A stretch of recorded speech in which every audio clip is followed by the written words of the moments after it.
Football মাঠে বিধ্বস্ত হয়ে পড়ে আছে ছোট একটি বিমান। ঘাসের ওপর ছড়িয়ে ছিটিয়ে রয়েছে এটির ধ্বংসাবশেষ।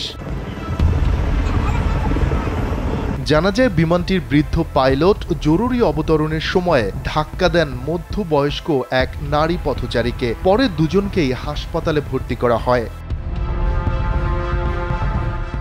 মঙ্গলবার যুক্তরাষ্ট্রের ক্যালিফোর্নিয়া অঙ্গরাজ্যের লং বিচে হার্টওয়েল পার্কের ফুটবল মাঠে ঘটে এমন দুর্ঘটনা।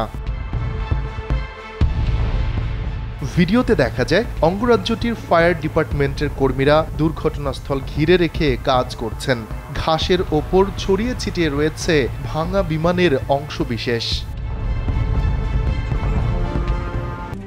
RICL TMX, যুগের পর যুগ স্থাপনা থাকে মজবুত। স্থানীয় কর্তৃপক্ষ জানায়, স্থানীয় সময় মঙ্গলবার বিকেল 4টার দিকে জরুরি অবতরণের সময় বিমানটি এক পথচারীকে ধাক্কা দেয়। এরপরই হার্ড ল্যান্ডিংয়ের ফলে এটি দুর্ঘটনায় পড়ে।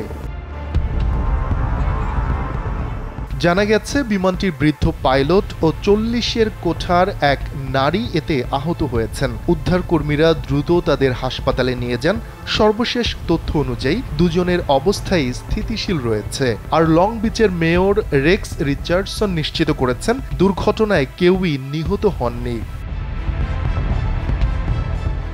তথ্য বলছে, মুরিয়েটার ফ্রেঞ্চ ভ্যালি এয়ারপোর্ট থেকে বিমানটি লং বিচ এয়ারপোর্টের উদ্দেশ্যে উড্ডয়ন করেছিল। দুর্ঘটনাস্থলটি লং বিচ এয়ারপোর্ট থেকে প্রায় আধা মাইল উত্তর পূর্বাঞ্চলে অবস্থিত।